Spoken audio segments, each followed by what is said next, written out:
por los siglos de los siglos. Amén. Sí, Señor, a ti sea todo honor, toda honra y toda gloria, ahora y siempre, por los siglos de los siglos. Amén. Gloria al Señor. Pueden sentarse, mis hermanos.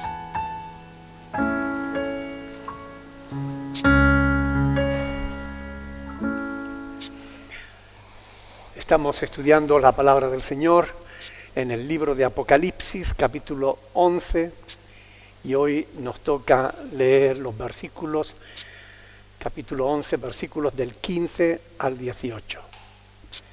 Apocalipsis, capítulo 11, versículos del 15 al 18. ¿Lo tienen? Leemos la palabra del Señor, dice: el séptimo ángel tocó la trompeta, y hubo grandes voces en el cielo que decían: los reinos del mundo han venido a ser de nuestro Señor y de su Cristo, y Él reinará por los siglos de los siglos. Y los 24 ancianos que estaban sentados delante de Dios en sus tronos se postraron sobre sus rostros y adoraron a Dios, diciendo: te damos gracias, Señor Dios Todopoderoso, el que eres y que eras y que has de venir, porque has tomado tu gran poder y has reinado. Y se airaron las naciones, y tu ira ha venido, y el tiempo de juzgar a los muertos, y de dar el galardón a tus siervos los profetas, a los santos y a los que temen tu nombre, a los pequeños y a los grandes, y de destruir a los que destruyen la tierra. Hasta ahí la palabra del Señor. Esta es la porción que vamos a meditar en esta tarde con la ayuda del Señor. Y ahí se nos habla de que el séptimo ángel tocó la trompeta. Esta es la última trompeta de estos juicios, de estas siete trompetas, estos 7 juicios que estamos estudiando en el Apocalipsis. Y esta es la trompeta que anunciará la llegada del Rey. El Rey viene, nuestro Señor Jesucristo, Rey de reyes y Señor de señores, que viene a establecer su reino milenial aquí a la tierra. Un reino que, aun cuando durará 1000 años, el reino de Cristo aquí en la tierra, en realidad no tendrá fin, pues después del milenio, Cristo seguirá siendo por siempre el Rey. ¿Okay? Hemos leído ahí justamente eso, esa declaración. Y reinará, dice el versículo 15 al final, por los siglos de los siglos. En Apocalipsis capítulo 10, versículo 7, Juan había escrito: sino que en los días de la voz del séptimo ángel, este que estamos ahora leyendo, cuando él comience a tocar la trompeta, el misterio de Dios se consumará, como él lo anunció a sus siervos los profetas. Y ahora ha llegado ese momento. El séptimo ángel ha tocado la trompeta y llega el momento. Juan anuncia que ha llegado ese momento que nos describe, y nos describe el ambiente que hay en el cielo cuando llega ese momento. ¿Qué dice que hubo en el cielo? Dice grandes voces. Hubo grandes voces en el cielo que decían: los reinos de este mundo han venido a ser de nuestro Señor y de su Cristo, y Él reinará por los siglos de los siglos. Voces de alabanza a Dios y a su Cristo, anuncian que todos los reinos han venido a ser de Él. Los reinos que Satanás, recuerdan que Satanás le ofreció a Cristo: todos estos reinos te daré si postrado me adorares. Ya no están en manos de Satanás, ya no le pertenecen al diablo, sino que han venido a ser del Señor. Y en realidad siempre fueron de Dios, porque todos los reinos son de Dios, solo que Él los puso en manos del ser humano. ¿Recuerdan cuando Dios creó al hombre y le dijo: todo esto, te he dado la tierra para que la gobiernes? Toda la tierra fue puesta en manos de los hombres, pero debido al pecado del ser humano, perdió los reinos de este mundo, que acabaron en manos de Satanás. Por eso el Señor Jesús en Juan 14:30 le llama el príncipe de este mundo al Satanás. Y en 2 Corintios 4:4 le llama el Dios de este siglo. ¿Mm? Vamos a ver en Lucas capítulo 1 cómo el ángel Gabriel, Lucas capítulo 1, versículos del 31 al 33, cómo el ángel Gabriel le anunció a María que Jesús, su hijo, reinaría y su reino no iba a tener fin. Lucas capítulo 1, versículos 31 al 33. Y ahora concebirás en tu vientre y darás a luz un hijo, y llamarás su nombre Jesús. Jesús significa Salvador. ¿Okay? Este será grande y será llamado Hijo del Altísimo, y el Señor Dios le dará el trono de David su padre, y reinará sobre la casa de Jacob para siempre, y su reino no tendrá fin. A veces hay que explicar ciertas cosas que encontramos en las Sagradas Escrituras y que si las leemos rápido y no nos percatamos o no conocemos el contexto histórico, se nos pueden ir de las manos. Dice, este será grande y será llamado Hijo del Altísimo. El Señor Dios le dará el trono de David su padre. Sabemos que entre David y Jesús pasaron 1000 años. ¿Por qué dice que David su padre? Bueno, porque era habitual, es una forma en la que los judíos dicen que Jesús desciende de David. ¿Okay? Si desciende de él, dice David era su padre. También podía haber dicho, es hijo de Abraham, porque desciende de Abraham. ¿Okay? Es importante tener eso. Jesús, hijo de David, ten misericordia de mí. ¿Recuerdan a Bartimeo? Jesús, hijo de David. Bueno, Jesús no era hijo de David, era descendiente de David. Pero en la mentalidad judía, ser descendiente significa que se es hijo de ese. ¿Okay? Es para explicar el contexto histórico y que lo entiendan. Y reinará sobre la casa de Jacob para siempre, y su reino no tendrá fin. Hay varios pasajes en el Antiguo Testamento que anunciaban precisamente esto, que del Señor es el reino, por ejemplo el Salmo 22, 28, y Él regirá las naciones. Daniel 2:44, Daniel 7:14. En Daniel 7:14 dice que le fue dado dominio, gloria y reino, para que todos los pueblos, naciones y lenguas le sirvieran. Y su dominio es dominio eterno, que nunca pasará, y su reino uno que no será destruido. Porque en realidad el reino de Cristo no termina porque alguien lo venza, porque alguien lo derrote, porque alguien lo dé por terminado, sino porque termina esta era, este mundo, que tal como lo conocemos ahora, y Cristo seguirá siendo el rey en la Nueva Jerusalén, ¿verdad? Pero su reino seguirá siendo eterno. Cuando dice los reinos del mundo han venido a ser de nuestro Señor y de su Cristo, del Señor y de su Cristo, y Él reinará por los siglos de los siglos, es importante señalar que no se trata de dos reinos, sino de uno solo. ¿Ok? Los reinos de este mundo han venido a ser de nuestro Señor y de su Cristo. Todos los reinos del mundo van a ser reino de Dios y de Cristo. Reino de Jehová y de su Cristo es un mismo reino, porque los dos son uno. En realidad, un solo Dios. Juan, al colocar siempre a Cristo al lado del Señor, al lado del Padre, al lado de Jehová, está declarando la divinidad de nuestro Señor Jesucristo. Y esto es importante tenerlo en cuenta, porque para la mentalidad hebrea, poner a alguien a la altura de Dios era una blasfemia. ¿Okay? Pero Juan, siendo judío, pone a Cristo al lado, al mismo nivel que Dios. El Señor y su Cristo, Dios y Cristo. Los dos son un mismo Dios.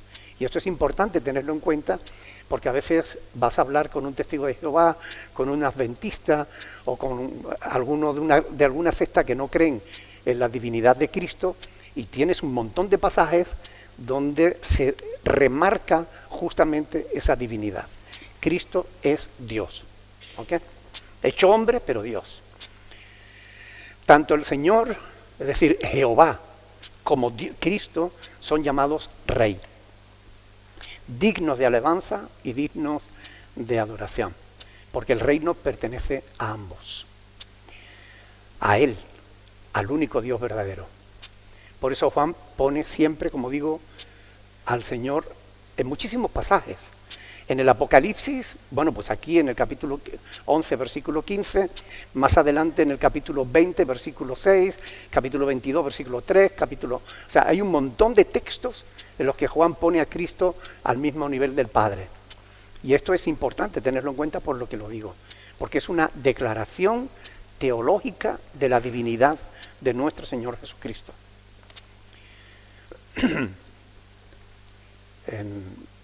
Bienaventurado el santo que tiene parte en la primera resurrección, la segunda muerte no tiene potestad de estos, sino que serán sacerdotes de Dios y de Cristo.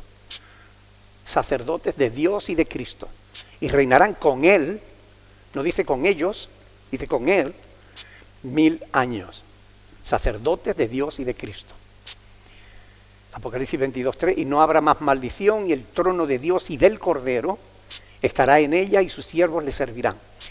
No dice y sus siervos los servirán, en plural, sino les servirán. Porque Dios y el Cordero son un mismo Señor.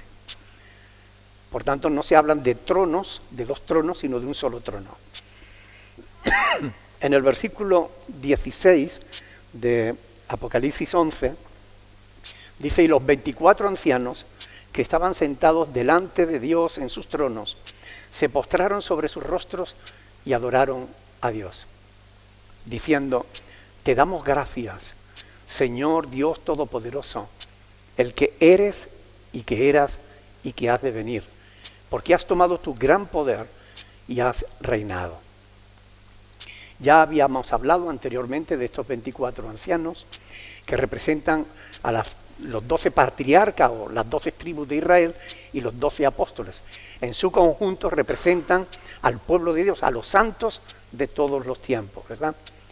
Una vez más los vemos sentados delante de Dios, en sus tronos y adorando a Dios. Y lo que dicen, te damos gracias, Señor Dios Todopoderoso, el que eres y que eras y que has de venir, aun cuando aquellos que niegan la divinidad de Cristo dicen que se está refiriendo solo al Padre, en realidad el texto siguiente se aplica más a Cristo que al propio Padre. Porque fíjense, dice, Señor Dios Todopoderoso. La verdad es que el resto del canto encaja más con el Hijo que con el Padre, porque dice, el que eres y que eras y el que has de venir, porque has tomado tu gran poder y has reinado. Entonces tendríamos que preguntarnos, ¿quién es el que ha de venir, el Padre o el Hijo? El Hijo. ¿Te acuerdas, por ejemplo, en Apocalipsis 1, versículo 8, donde dice, yo soy el alfa y el omega, el principio y el fin, dice el Señor, el que es, el que era y el que ha de venir, el Todopoderoso? ¿Quién estaba hablando ahí? ¿Quién se estaba presentando a Juan? La revelación de quién era, de Cristo. ¿Ok? ¿Quién es el que va a tomar el poder y va a reinar? Fue el Hijo el que dijo, toda potestad me es dada en el cielo y en la tierra. Y estos 24 ancianos reconocen en su alabanza y en su adoración el poder de Dios y de Cristo. Ahora, nosotros sabemos que cuando Cristo estuvo aquí como hombre, no en su naturaleza divina, sino en su naturaleza humana, Cristo actuó, hizo sus milagros, las sanidades, todo lo que Él hizo sobrenatural, lo hizo en el poder del Espíritu Santo. Porque, venga conmigo a Hechos de los Apóstoles, capítulo 10, versículos 37 y 38. Hechos 10, 37 y 38. Fíjense lo que dice ahí el evangelista Lucas. Dice, vosotros sabéis lo que se divulgó por toda Judea, comenzando desde Galilea, después del bautismo que predicó Juan, cómo Dios ungió con el Espíritu Santo y con poder a Jesús de Nazaret, y cómo éste anduvo haciendo bienes y sanando a todos los oprimidos por el diablo, porque Dios estaba con él. Pablo más adelante en Colosenses 2:9 dirá porque en él habitaba la plenitud de la deidad. Pero Cristo actuó en el poder del Espíritu Santo. Sin embargo, ahora los 24 ancianos de los que estamos hablando en Apocalipsis 11 dicen porque has tomado tu gran poder. Ya no es el poder del Espíritu Santo, ahora es su gran poder y has reinado. De modo que Cristo reinará no con el poder del Espíritu Santo, sino con su propio poder, que en realidad es el poder de Dios, el poder del Padre, del Hijo y del Espíritu Santo, porque los tres son una misma esencia divina. No hay tres dioses, es un solo Dios verdadero y los tres son uno en realidad. ¿Ok? Pero la palabra de Dios nos muestra cuándo actúa el Padre, cuándo actúa el Hijo y cuándo es el Espíritu Santo el que está actuando. Pero recuerden las palabras aquellas que dijo Jesús: toda potestad me es dada en el cielo y en la tierra. De modo que estos 24 ancianos, en su alabanza, en su adoración a Dios, están reconociendo el derecho de Cristo a reinar sobre todas las naciones, sobre el mundo entero. Porque has tomado tu gran poder y has reinado.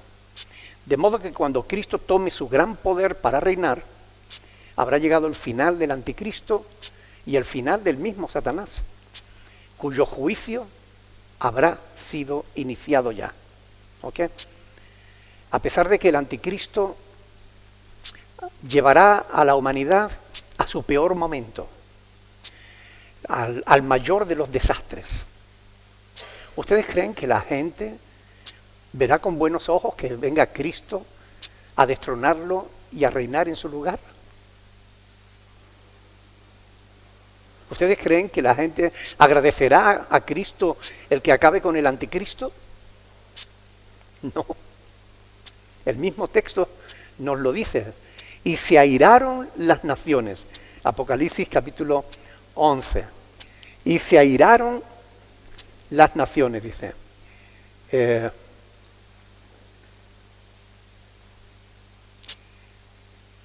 Versículo 18. Y se airaron las naciones, y tu ira ha venido.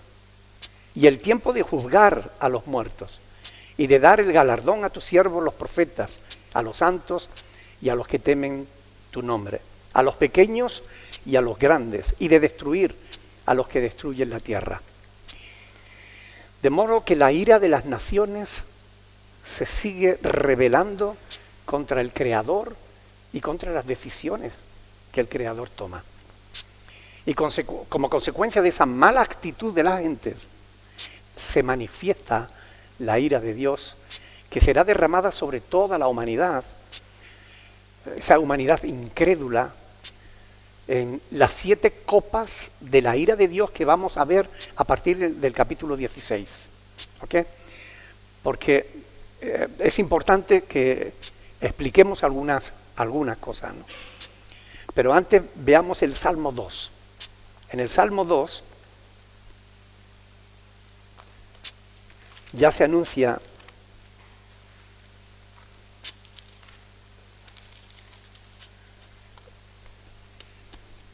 en signo de interrogación. ¿Por qué? ¿Por qué se amotinan las gentes y los pueblos piensan cosas vanas? Se levantarán los reyes de la tierra y los príncipes consultarán unidos contra Jehová y contra su ungido. Es decir, el mundo entero se va a unir contra Dios, contra Cristo. No se van a unir contra Mahoma, no se van a unir contra Buda, no se van a unir contra ninguna otra religión. Lo único que realmente molesta al diablo, lo único que molesta a la humanidad incrédula es el gobierno de Cristo. Rompamos sus ligaduras, diciendo, rompamos sus ligaduras, echemos de nosotros sus cuerdas. El que mora en los cielos, ¿qué dice? Se reirá del hombre. El Señor se burlará de ellos. Luego hablará a ellos en su furor y los turbará, ¿con qué? Con su ira. Salmo 2 del 1 al 5. Aquí vemos como las naciones se van a levantar contra Dios y contra Cristo. Algo que ya estamos viendo en nuestros días. O sea, no hace falta que esperemos mucho más. Ya estamos viendo cómo los pueblos y las naciones se están levantando contra todo lo que es la voluntad de Dios. Toda la Agenda 2030, ese plan que el mundo alaba como algo maravilloso para acabar con el hambre, para acabar con la guerra, para acabar con el cambio climático, para acabar con todo lo malo, en realidad es un plan diabólico para acabar con la humanidad. Pero la gente se va a unir contra Cristo y contra Dios, no contra nada más, pretendiendo librarse de sus ligaduras. Es curioso que el ser humano se sienta oprimido por Dios, se sienta atado, se sienta esclavizado por causa de Dios, cuando es Dios el que hace libre al ser humano. Es Dios y su palabra. Conoceréis la verdad y la verdad os hará libres. Es la ignorancia de la verdad lo que esclaviza al ser humano. Pero el ser humano en su esclavitud cree que el que lo está esclavizando es Dios. Cree que el causante de todos los problemas es Dios. Cuando en realidad el causante de todos los problemas es la incredulidad del ser humano, que no quiere creer a Dios, que no quiere someterse a Dios. Así que a la libertad le llaman esclavitud y a la esclavitud le llaman libertad. Pero cuando esto suceda, cuando las naciones se levanten contra Dios, no habrá escapatoria posible. Porque la ira de Dios caerá sobre todas las naciones.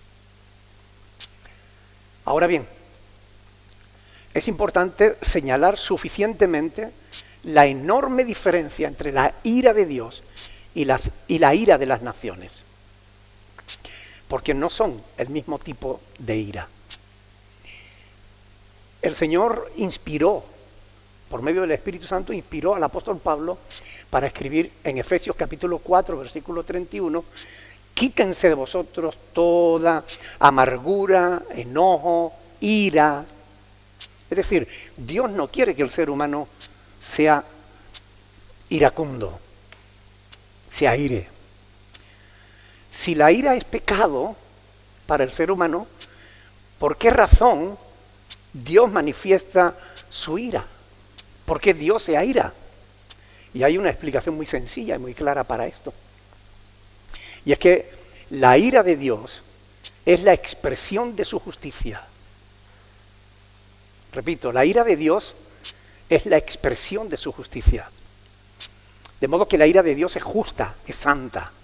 Dios se aira con motivo, con razón, santo y justo. Mientras que, como está escrito en Santiago 1:20, la ira del hombre no obra la justicia de Dios. La ira del hombre no obra la justicia de Dios. La ira del hombre no es justa.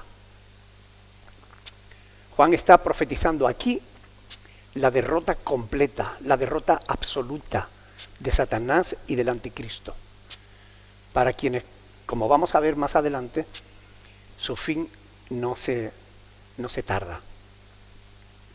Volviendo al verso 18 de Apocalipsis 11, cuando dice ahí, y se airaron las naciones y tu ira ha venido, Juan está anunciando que el tiempo del juicio llega.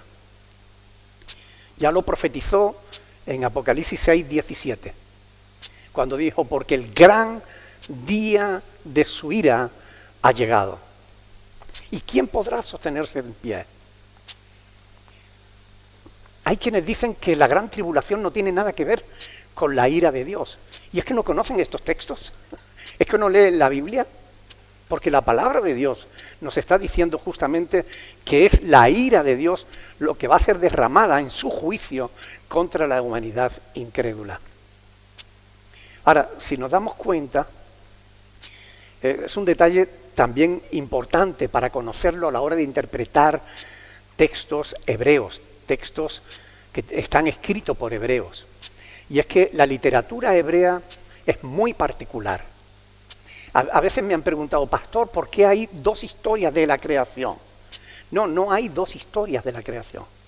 Es que el capítulo 1 de Génesis es diferente al capítulo 2 de Génesis. Y parecen dos creaciones diferentes. No. Lo que pasa es que la literatura hebrea es así. Primero te dice de qué va a hablar y después te lo desarrolla más ampliamente.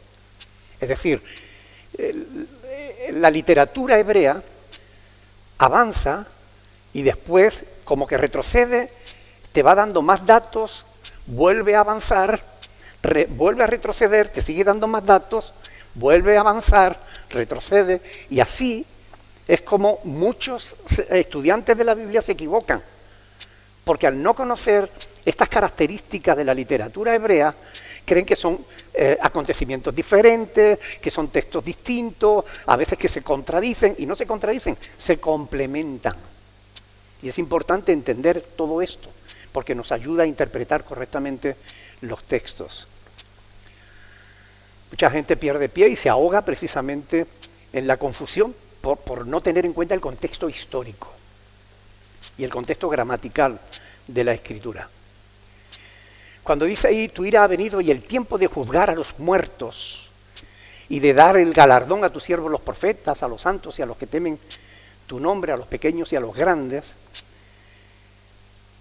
ya sabemos, por lo que hemos estudiado en 1 Tesalonicenses capítulo 4 y lo hemos visto en otros momentos, los muertos resucitarán para ser juzgados y los profetas y los santos recibirán su recompensa. Aquellos que fueron fieles a Dios, aquellos que permanecieron firmes en la fe sin apartarse de ella, porque la fe no es para ejercerla en un momento. La fe que Dios demanda para salvación es una fe que debemos mantener siempre. El que permanezca hasta el fin, dice Cristo, ese será salvo. Pero si tú tienes fe hoy y mañana la pierdes y te apartas de Dios, tú no te vas a salvar. La fe es algo que hay que mantenerla. Por eso hay que alimentar la fe. ¿Y cómo viene la fe? La fe viene ¿por qué? ¿El oír de qué? El oír de la palabra de Dios. Por eso es tan importante alimentarnos de la palabra de Dios. Porque al alimentarnos de la palabra de Dios, nuestra fe se fortalece, nuestra fe crece, nuestra fe se hace firme. Si no nos alimentamos de la palabra de Dios, nuestra fe se debilita. Y llega un momento en que nuestra fe se puede morir. Nuestra fe puede dejar de ser, podemos dejar de creer. Y entonces estaremos perdidos. Repito, la fe es para mantenerla a lo largo de toda nuestra vida. Y de destruir a los que destruyen la tierra, dice la palabra aquí. Y esto es muy interesante porque ustedes y yo sabemos que hay grandes fortunas, grandes corporaciones que creen que pueden hacer lo que quieran, que pueden robar, matar y destruir con impunidad, que pueden explotar los recursos naturales de la tierra para su único provecho sin importarle lo más mínimo, el bien común, el bien de la mayoría. Y es importante esto porque aquí se anuncia también la destrucción, es decir, la condenación de todos estos que creen que están por encima de todo y de todos, e incluso creen estar por encima de Dios. Ningún pecador quedará sin castigo en el tribunal de Dios, ninguno. Estas malas personas son causantes de muchos millones de muertos y de la destrucción de los recursos naturales de la tierra. Pero con sus fortunas compran jueces, compran voluntades, compran reyes, presidentes de gobiernos y salen libres de sus juicios. Pero ninguno de ellos saldrá libre del juicio de Dios.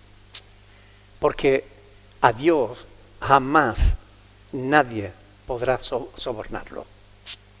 Dios es un juez justo. Y todos aquellos que destruyen, aquellos que se encargan de destruir la tierra, ellos también serán destruidos. De modo que si los poderosos, escúchenme, no van a escapar del juicio de Dios, si las grandes fortunas no van a poder esconderse del juicio de Dios, ¿cómo lo harán los que no tienen nada? ¿Cómo lo hará el resto de la humanidad? ¿Acaso creen que Dios habla por hablar? No es así. Por eso más nos vale hacer caso siempre a Dios y a su palabra. Más nos vale hacer caso a Dios y a su palabra que tener que estar lamentándolo después por toda una eternidad. ¿No creen? Es mejor creer ahora, obedecer ahora, que creer después cuando estemos viéndolo y que ya no tengamos solución. Yo creo que debiéramos dar gracias a Dios por habernos dejado esta palabra, por habernos dejado escrita las cosas que van a suceder. Porque hasta ahora, nosotros si estudiamos las Sagradas Escrituras y estudiamos las profecías que han sido dadas al ser humano, todas se han cumplido. Y las que no se han cumplido se están cumpliendo o se van a cumplir. Porque la palabra de Dios es real, es verdadera. Por eso podemos estar seguros de que lo que aún no se ha cumplido, se va a cumplir. Porque todo lo demás se ha cumplido al pie de la letra. Profecías algunas que fueron dadas muchos siglos antes de que sucedieran. Pero sucedieron, tal y como Dios dijo que iban a pasar las cosas. Por eso, este conocimiento que vamos adquiriendo de las cosas de Dios tiene que hacernos responsables. Tiene que ayudarnos a hacernos responsables de cómo vivimos nuestra fe. Hacernos responsables delante de Dios, porque no tendremos excusas. Ninguno de los que estamos aquí, ninguno de los que nos escuchan a través de las redes sociales, podrán decir, es que yo no sabía, es que yo no conocía tu palabra. Ahí estuvo el pastor Andrés y el pastor Nicolás dándote la lata. Ya somos responsables por lo que sabemos, por lo que conocemos. Hermanos, Cristo viene, el Rey viene. Y viene a reinar. Pero antes de que eso ocurra, sabemos que se va a producir antes el arrebatamiento de la iglesia. Y tenemos que estar preparados, porque eso puede suceder en cualquier momento. La pregunta que nos tenemos que hacer nosotros, cada uno de nosotros hoy, es, ¿estoy listo? ¿Estoy preparado? Si Cristo viniera ahora, ¿estoy tranquilo de que me iría con Él? ¿O tengo dudas? ¿O estoy seguro de que no iría? Bueno, todavía mientras estemos con vida estamos a tiempo de arrepentirnos. La cuestión es que no sabemos cuánto nos va a durar la vida. Así que cuanto antes nos decidamos por Cristo, mejor. Porque la vida se nos puede acabar en cualquier momento. ¿Verdad? Oremos, pidámosle a Dios que nos ayude a entender estas cosas, que nos ayude a estar preparados para lo que se acerca. En las próximas semanas vamos a ir viendo algunas explicaciones que Juan nos va a dar de algunos acontecimientos, antes de hablarnos en el capítulo 16 de las copas de la ira de Dios. Ya hemos visto los juicios de los 7 sellos, hemos visto los juicios de las 7 trompetas y quedan las 7 copas de la ira de Dios. Meditemos en estas cosas, tengámoslas en cuenta, porque son palabra de Dios. Amén. Pidámosle a Dios que nos ayude, pongámonos de pie y oremos al Señor para que nos ayude a estar listos y preparados para que cuando el Cristo, el Señor, venga, que podamos irnos con Él y ninguno de nosotros se quede atrás. John, ¿tú te quieres quedar atrás? No. ¿Y tú te quieres quedar atrás? ¿Tampoco?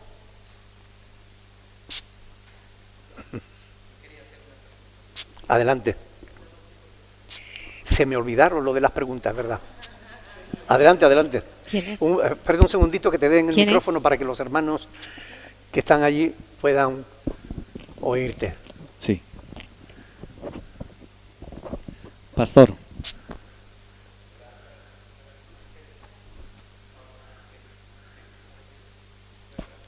Sí. Yo quería hacer una pregunta. Si yo, conociendo de Dios con todo lo que he aprendido a través de su palabra, de lo que ustedes como pastores nos han enseñado, yo me alejo de Dios, ¿es posible que con el tiempo, aunque yo haya hecho las cosas mal, me arrepienta y vuelva otra vez a los caminos de Dios? Y vuelva a recuperar esa fe. Sí. Siempre que la Biblia nos habla de dos tipos de apostasía.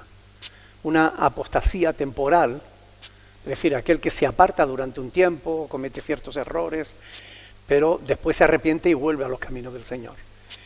Y nos habla también de una apostasía definitiva, que es aquel que, habiéndose apartado de Dios, se aleja tanto de Él que ya no quiere volver. Dice la Biblia que es imposible que se vuelva a arrepentir porque llega incluso a blasfemar contra el Espíritu de Dios. Hebreos capítulo 10, versículo 28, dice que estos, habiendo tenido por inmunda la sangre habiendo pisoteado al Hijo de Dios y teniendo por inmunda la sangre del pacto en la cual fueron santificados, ¿quién les va a salvar si renuncian al único que puede salvarles? Por tanto, sí hay una apostasía temporal de la que se puede volver, pero hay una apostasía definitiva de la que no hay vuelta. El problema con la apostasía temporal es que es caminar en el filo de la navaja. Estamos siempre a un nada de caernos y de caer sobre la navaja y partirnos por la mitad. Por tanto, yo no aconsejo a nadie que se aparte de Dios, pero si se ha apartado, como está escrito en 1 de Juan capítulo 2, versículo 1, dice: hijos míos, estas cosas os escribo para que no pequéis. Pero si alguno hubiere pecado, abogado tenemos para con el Padre, a Jesucristo el justo, y Él es la propiciación por nuestros pecados. De modo que si confesamos nuestros pecados, Él es fiel y es justo para perdonar nuestros pecados y limpiarnos de toda maldad. Pero tenemos que tener mucho cuidado de no tontear con el pecado, porque el pecado es como una cadena que te va atando eslabón a eslabón, y antes de que te des cuenta estás esclavizado al pecado. Pues hay que tener mucho cuidado. ¿Okay? ¿Alguna otra pregunta? ¿No? ¿Hay alguna por allí por las redes sociales? Es que se me olvidó lo de las preguntas hoy, no sé por qué. Sí, es verdad.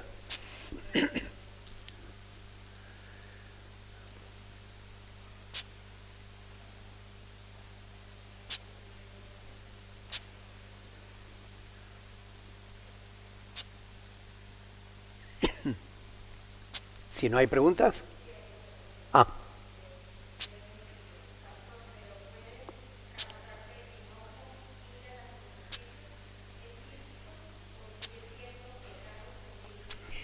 La Biblia dice: airaos, pero no pequéis. Es decir, yo me puedo enfadar ante una injusticia, pero lo que no puedo hacer es pecar. Por tanto, debo controlar mi enojo, no sea que dejándome llevar por el enojo acabe haciendo algo que no debo.